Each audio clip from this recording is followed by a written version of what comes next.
Olá, me chamo Emílio da Silva Ribeiro, sou mestrando em Diversidade Sociocultural pelo Museu Paraense Emílio Guild, graduado em História pela Universidade Federal do Pará, campus Bragança, e membro pesquisador do Grupo de Estudos e Pesquisas Interculturais Pará-Maranhão, GEIPAM. Essa apresentação, intitulada A Mestiçagem Não Explica Tudo, Existências e Conexões Afro-Indígenas no Brasil, é uma parceria da Rede de Historiadoras Negras e Historiadores Negros, do Portal Guelé 10 e do Acervo Cult. Gostaria de começar com uma autodescrição minha e do ambiente. Sou um homem negro, de pele clara, cabelo liso, uso óculos rondos, estou trajando uma roupa com tecidos africanos, as tonalidades lilás, verde e azul, com fundo cinza, e uso um colar indígena de cerâmica, marajoara, e tem um fundo branco. Esse texto, que hoje compõe a contribuição para a coluna Nossas Histórias, e que se intitula A Mestiçagem Não Explica Tudo, Existências e Conexões Afro-Indígenas no Brasil, ele tem origem numa série de inquietações minhas enquanto pesquisador e professor aqui na Amazônia, especialmente na região da Amazônia Paraense. Ao longo do trabalho de pesquisa, e das ações em comunidades quilombolas e em comunidades indígenas, as questões em torno da mestiçagem passaram a fazer parte, e me tensionar. Ou seja, se colocavam a mim e ao meu grupo como uma experiência importante para entender alguns caminhos e os próprios processos de identidade, de vida dessas comunidades aqui na Amazônia. Então, nesses caminhos entre a cidade aqui de Bragança ou Belém e as comunidades que se localizam em sua grande maioria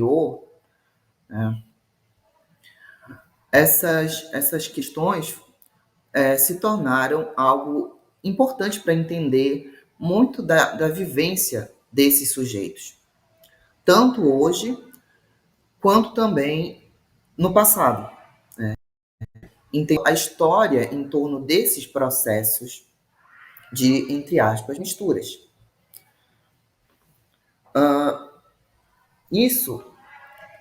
Eu me volto aqui nesse texto a uma pesquisa que desenvolvo desde 2017 com um arquivo, que é o Arquivo do Serviço de Proteção aos Índios, que foi o primeiro órgão indigenista da República a organizar a política indigenista naquele período. Então, a partir da documentação existente nesse arquivo, um dos vários documentos me sinalizou um pouco da percepção que se tinha da ciência antropológica, ao longo da década de 40, 50, do século XX,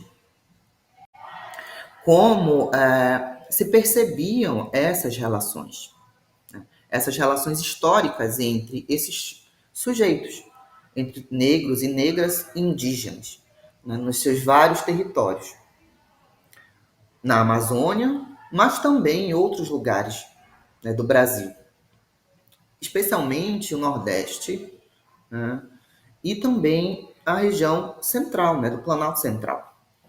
Então, a documentação com a qual eu tenho trabalhado, nos seus pequenos sinais, nos seus pequenos vestígios, sinalizam, né, para essas relações entre indígenas e negros e negras, né? Ainda que de uma forma interpretada pelos, uh, pelos agentes do Estado, pelos cientistas, num viés redutivo, certo?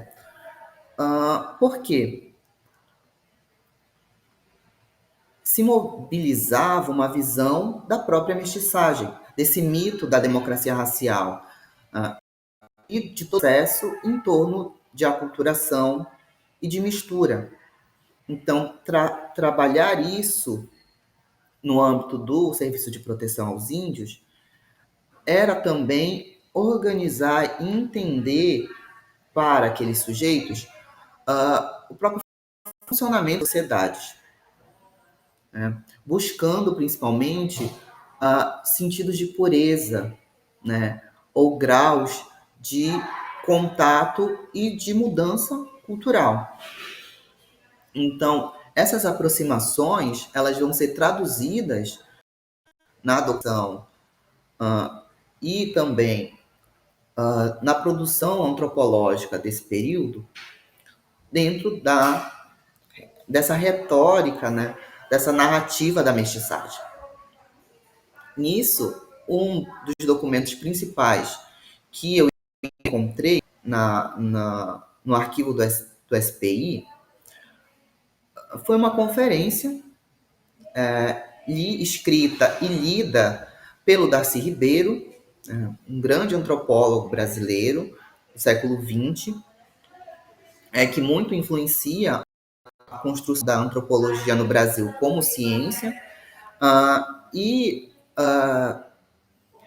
esse documento apresenta alguns traços que ele observou sobre essas relações afro-indígenas, né, essas conexões afro-indígenas aqui, principalmente na região de fronteira entre o Pará e o Maranhão, que corresponde ao Rio Gurupi. Nesse sentido, essa conferência ela chama muita atenção exatamente por ser uma conferência lida para a Semana do Índio, de 1951, onde o autor, né, onde o Darcy Ribeiro vai expor uma série de motivos sobre o que era fazer pesquisa com povos indígenas no Brasil naquele período. Então, o que o Darcy Ribeiro apresenta naquele documento é exatamente uma série de percepções sobre essas relações entre indígenas, entre negros, né, entre comunidades negras, e também com os ditos os caboclos, né, que aqui na Amazônia, segundo alguns estudiosos, né, principalmente a professora Carmen Isabel Rodrigues aponta, é que o caboclo ele não se reduz a um ideal de branco, né? O caboclo ele não é o branco propriamente dito, mas ele está colocado num entrelugar que é colonizado pelo ideal de branquitude. Então, o, o texto, né, o que esse artigo escrito pelo Darcy Ribeiro para esse momento apresenta são essas muitas conexões e as sinalizações que ele percebe a partir delas. Falar, sobretudo, sobre degenerâncias, né? Relações degenerantes entre indígenas e negros, né? E como a mestiçagem vai gerar frutos indevidos, né? E encapsular relações numa leitura a partir do seu referencial, eurocêntrico, né? Nacionalizante.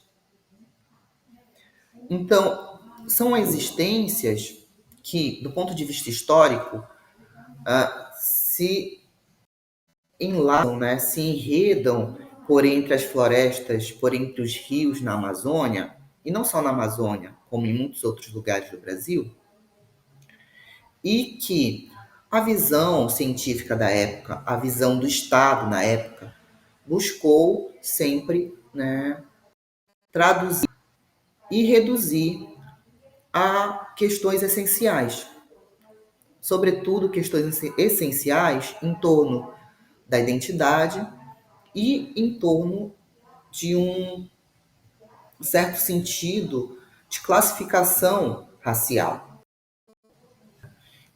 de classificação dos fenótipos, tanto que, para o caso dos povos indígenas, nesse período, né, do século XX, os, os, os processos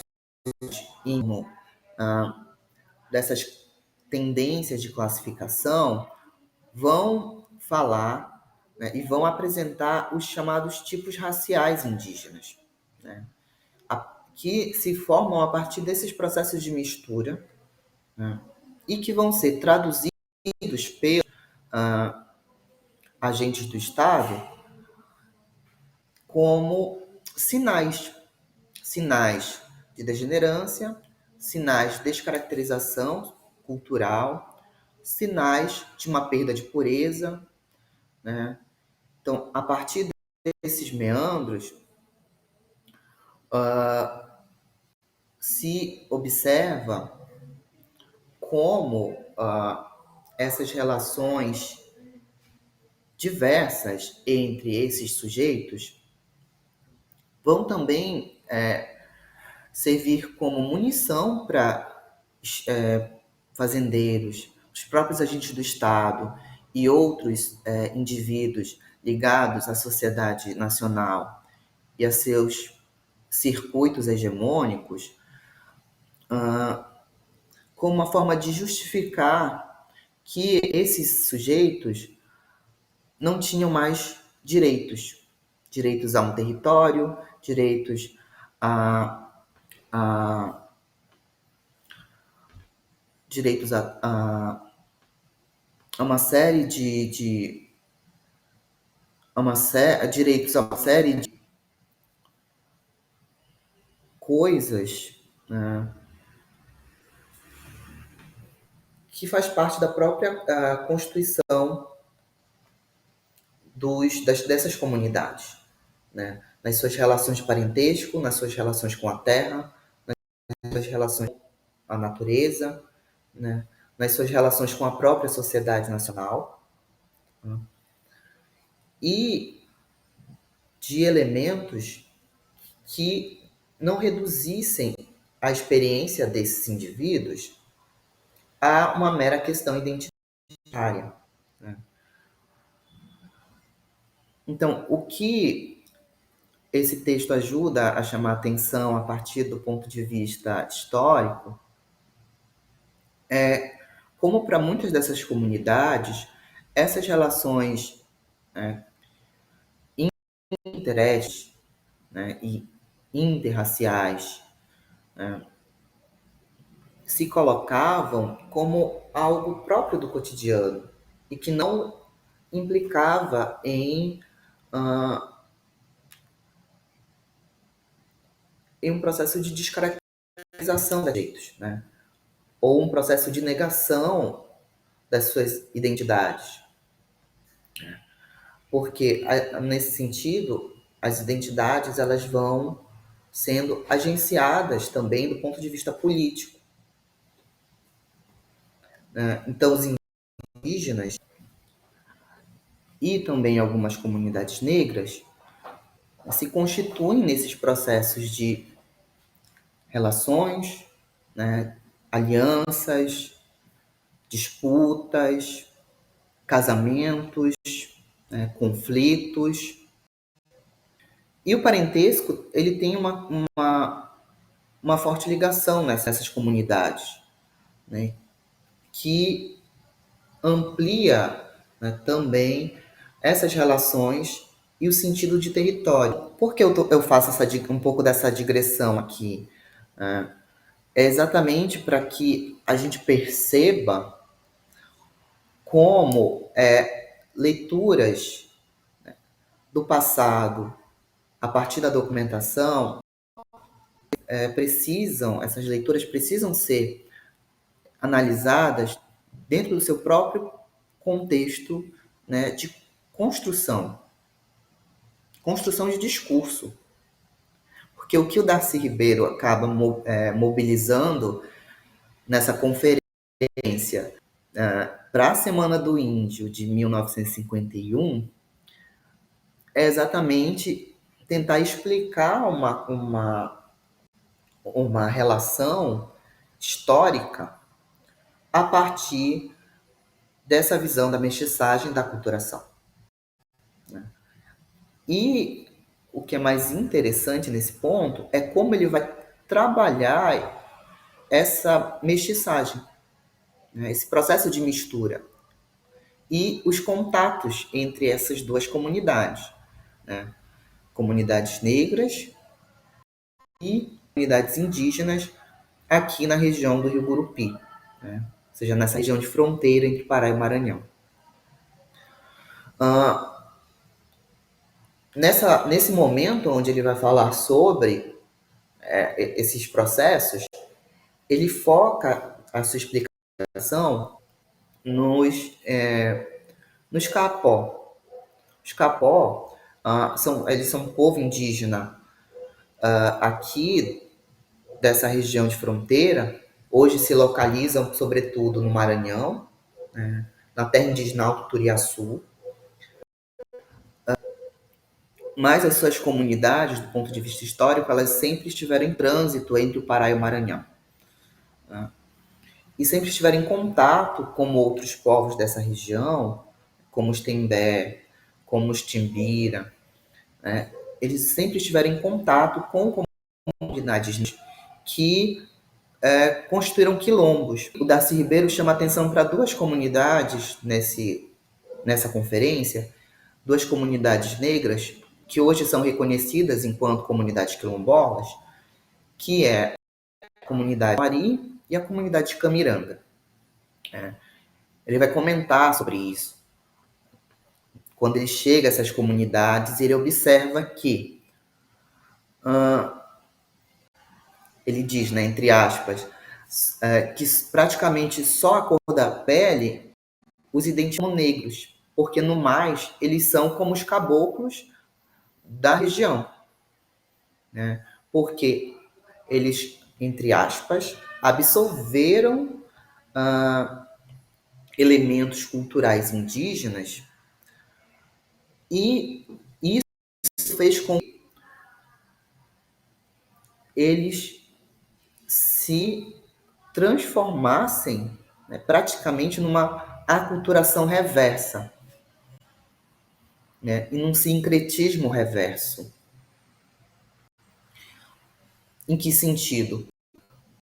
Segundo as teorias da época, né, a tendência natural era que essas comunidades, né, étnica e racialmente diferenciadas, né, negros e indígenas, se aproximassem, né, num processo de transformação das comunidades, né, dos brancos, né, desse ideal de branquitude, de identidade nacional, né, que faz perder essas referências.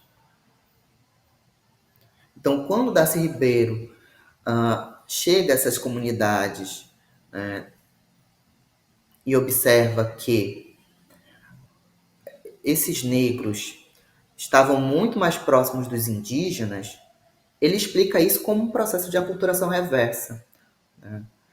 Ou seja, também tem um outro peso, né? Ou seja, os indígenas nessa região, na Amazônia, nessa região de sertão, eles têm uma influência muito maior sobre a vida dessas comunidades, sejam comunidades negras, sejam comunidades caboclas, né? E o que isso, para ele, significa? Significa também todo um processo de degenerância, né, em torno dessas relações. Né? Então, nessa região de fronteira, de sertão, na Amazônia Oriental, né, essa Amazônia mais próxima do Nordeste, né, segundo observa o Darcy Ribeiro, nesse documento em específico, e também outros relatórios que ele escreve sobre as experiências de pesquisa que ele vai ter aqui na região, né, como indígenas e essa floresta, né, esse espaço incivilizado, vão movimentar também todo um processo reverso, né, de construção de uma nacionalidade brasileira nessa região. Né? Ou seja, todo um processo de nacionalização também desses povos. E aí, né, é como ele vai observar sobre as experiências culturais dos negros de Itamoari e do Camiranga, que nessas comunidades você tem uma influência muito grande, né, dos indígenas, né, das práticas culturais indígenas, nos modos de fazer, na pesca, na caça. E o que ele mais destaca é a questão da religiosidade. Ou seja, a pagelança indígena ela vai ter muito mais peso. Tanto que ele vai falar, né? Ele vai dizer, aqui nessas cidades, você não tem macumba, você não tem os candomblés, que são algo do conservadorismo negro, né, do conservadorismo dessas populações, em torno da sua experiência cultural. Ao invés disso, você vai ter os negros praticando, né, praticando cantos, danças e evocando uma espiritualidade que é muito mais relacionada aos indígenas, segundo ele observa. Né? Então, essas marcações, para ele, significavam que aquelas comunidades estavam tendendo a uma mudança cultural. E uma mudança cultural que era igualmente acompanhada por alguns indígenas. Então, o sentido da mestiçagem que o Darcy Ribeiro acaba mobilizando nessa conferência também evidencia um ímpeto do indigenismo, né, da ação indigenista do Estado, em se fazer muito mais presente nesses espaços, né, e levar suas técnicas de governo, né, de construção de território, de experiências sociais, para que essas comunidades fossem encapsuladas pelo próprio ideal de identidade nacional, pelos sentidos da nacionalidade brasileira e do processo de nacionalização. Né? Ou seja, tendia-se a um apagamento, né, contínuo das marcações étnico-raciais desses povos, dessas comunidades. Então, é nessa esfera que, seja para a Amazônia, seja para outras partes do Brasil, se produz essas categorias genéricas. Né? O caboclo, né? O mestiço, o tapuia, o sertanejo, a caiçara e outras, né, várias identidades regionais, né, que exatamente acabam sendo engolidas pelo ideal de uma branquitude homogeneizante, por um ideal de uma identidade nacional que é hegemônica e que tem uma matriz principal, né, que é essa matriz relacionada com os brancos. Então, ao mesmo tempo que você tem essas sinalizações em fontes, sejam as fontes do SPI, sejam outras fontes que dão conta de comentar sobre essas conexões afro-indígenas, essas fontes elas apresentam esses sinais que são traduzidos pela mestiçagem. Sinais que muito mais querem dizer que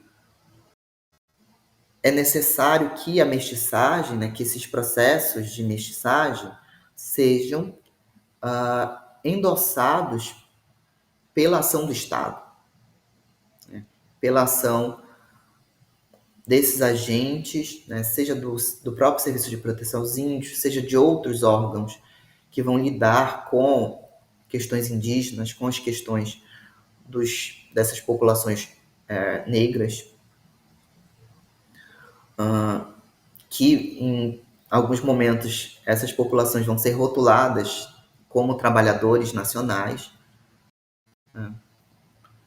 Então, esses vários rótulos, ao mesmo tempo, eles são hoje desconstruídos, né? E são entendidos dentro desses muitos pontos de vista que os sujeitos eles reinventam, né? Pontos de vista que tentam se conectar com ancestralidades e tentam se conectar com esses entendimentos individuais e coletivos do lugar étnico-racial que em grande medida foi usurpado pelo ideal de branquitude nesses muitos processos históricos. O que eu busquei, né, apresentar com esse texto é outras chaves de leitura e de um certo tensionamento dessas interpretações, dessas visões lidas apenas a partir das fontes, né? Como se essas fontes históricas fossem um único reduto de uma verdade. Elas estão imersas numa verdade que é própria de alguém que as produziu. Nesse caso, é muito importante traçar paralelos, né, e buscar as explicações próprias que esses indivíduos, que essas comunidades têm da sua história e das suas experiências ao longo do tempo.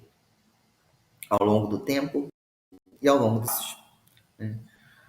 Porque história, para grande parte das populações indígenas e de comunidades negras, se inscreve também no território. Então, tem marcações territoriais que servem, né, como gatilhos de memórias, de vivências, né, de conflitos, de esbulhos, de violências, de traumas que são agenciados, digeridos por esses indivíduos, por esses sujeitos e suas comunidades. Então, por exemplo, quando Darcy Ribeiro, lá nos Diários Índios, né, que é um livro que ele vai escrever compilando alguns dos escritos, né, as anotações de campo que ele fez entre as décadas de 50, né? Entre os anos de 1950, 51 e 52, que é quando ele vai a campos, para a região do Gurupi e pesquisa junto com os Capó, né? Quer dizer, pesquisa sobre os Capó, né? Quando ele traz as marcações, né? Ao dizer que os Capó, existem dois tipos de Capó, né? Ou como eles chamavam à época, né? Os urubus, que é um etnônimo pejorativo, que era muito usado pela sociedade aqui do Pará e do Maranhão, e também pelos órgãos indigenistas, para falar, né, para nomear os capó. Urubu era um etnônimo pejorativo, que não falava da sua autonomia e que não falava da sua seu próprio sentido enquanto indígena. Tanto que hoje nós usamos muito mais o próprio nome, né, em que ele se atribui, que é capó, né, os habitantes da floresta. Então, quando o Darcy Ribeiro, nesse escrito, vai falar dos capó e classificá-los entre os capó brancos e os capó negros, os brancos, dentro de uma certa pureza indígena, né? E que eram pacíficos e que tendiam a uma relação mais próxima com a sociedade nacional, com a sociedade, né, de uma forma geral, e com o órgão indigenista. Em contrapartida, ele vai taxar os capó negros como degenerantes, como fruto de misturas entre os capó e os negros dessa região, que eram muito mais aguerridos, né, que absorveram todo o repúdio que os negros naquele período tinham do branco, e isso faz com que eles sejam muito mais aguerridos, né, que eles não estabeleçam relações amistosas com o SPI. E exatamente essas misturas esbarravam nesse processo de, abre aspas, pacificação, né, que era pensado para os povos indígenas. Mas isso não era algo, né, específico observado pelo Darcy Ribeiro. Alguns jornais da época, né, seja do começo do século XX, né, de 1920 e também de 1930, mencionam essas questões, né, mencionam essa percepção das misturas, mencionam os urubus, né, como silvícolas pretos, né, ou seja, como índios que racialmente têm uma diferença, né, tem uma diferença de fenótipo. Isso tem muitas implicações, né, observando essas fontes históricas, exatamente pela tendência em cristalizar, em congelar os indígenas num tipo ideal, né? Num certo enquadramento de fenótipo, num certo enquadramento de cultura, né? Numa certa projeção. E como, né, do ponto de vista histórico, antropológico, e do que as narrativas desses sujeitos contam da sua história, nos permite perceber outros passos, outros entendimentos, como essas relações elas vão sendo agenciadas, mobilizadas, incorporadas, traduzidas do ponto de vista interno, né, da organização daqueles povos, daquelas comunidades. Então, o que é interessante ver a partir das fontes históricas e perceber como, né, as narrativas históricas oficiais apontam é que a mestiçagem exatamente não dá conta de explicar tudo, né? A mestiçagem, ainda que ela tenha vingado num sentido mais amplo, ela não dá conta de explicar uma série de experiências de vida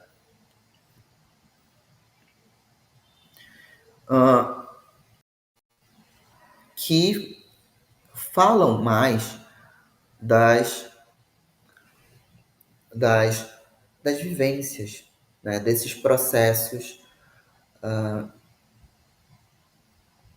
de autonomia, né, de experiência de liberdade, de construção de territórios que são dinâmicos. Por quê, né? As culturas, elas não são estáticas, né? As culturas humanas, elas são dinâmicas, né? E nesse dinamismo, elas vão se inventando e se reinventando de uma forma criativa, tanto como uma resposta a essas pressões externas, como uma estratégia dos próprios grupos de viver, uma estratégia de construir, né, seus mundos, construir suas experiências, mobilizando outros sentidos. Então, quando as fontes sinalizam para misturas, sinalizam para uma tendência de aculturação, de perda, né, isso exatamente precisa ser tratado como uma leitura de alguém externo, né, de alguém de fora, interpretando o outro, né, interpretando uma outra sociedade, interpretando outras histórias e que são exatamente desconstruídas, em certo sentido revertidas pelas próprias histórias indígenas dessas comunidades quilombolas, cujas experiências são diversas, são plurais, né? Não se explicam apenas nessa ideia de uma mistura que apaga, né? Então, quando a gente vai, por exemplo, a campo, quando a gente conversa com as lideranças, né, em alguns trabalhos aqui na Universidade Federal do Pará, a gente percebe como esses indivíduos eles se pensam e eles também nos pensam. E um aspecto muito importante nisso é como essas narrativas, essas histórias, elas também precisam chegar na educação básica, né, e fazer parte de um cotidiano que reforce essas histórias, essas vivências, essas experiências de autonomia, de liberdade, né, de sentidos outros sobre, né, sua vida comunitária.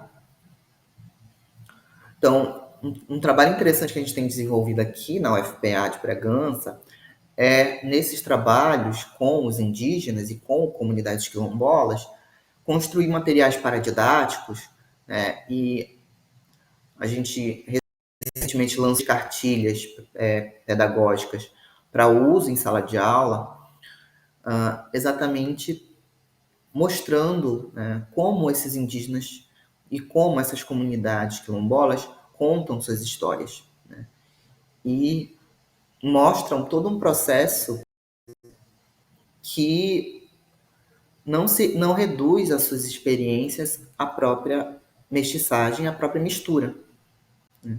Você tem indígenas vivendo em quilombos, você tem negros quilombolas em comunidades indígenas, se casam, que passam a construir relações de parentesco, né, alianças entre comunidades, tanto hoje quanto no passado. A exemplo da comunidade quilombola do Itamoari, que uma das matriarcas da comunidade era uma indígena que se casou com um negro quilombola e praticamente fundou a comunidade, né? E que ela era vista como uma índia negra, e isso denota uma série de experiências nessas comunidades negras indígenas que nos fazem pensar e repensar o que foi produzido, né, e o que ainda está para ser desconstruído sobre essas produções, né? E a gente precisa ainda, né, avançar nessa relação entre conhecimentos acadêmicos, entre as experiências e as mobilizações desses indivíduos e também os saberes escolares, os saberes históricos, né? O que nós ensinamos nas escolas, né? Exatamente para que a gente consiga, né, se entender nesse emaranhado de existências, né? E que, em grande medida, foram apagados ao longo do tempo. Então, aqui, o que se coloca muito mais é como comunidades negras, comunidades indígenas e essas conexões do afro-indígena produziram uma série de saberes e de práticas que redimensionam muitas das trajetórias e redimensionam todo um processo de construção de narrativas, né? Um processo que denota autonomia, um processo que denota reconhecimento dessa diversidade ao longo da história do Brasil. Nessa comunicação, eu falei de temáticas em torno dessas conexões afro-indígenas no Brasil e principalmente aqui na Amazônia, para que a gente possa pensar estratégias e pensar formas de construção de narrativas plurais sobre as experiências desses sujeitos no passado, né?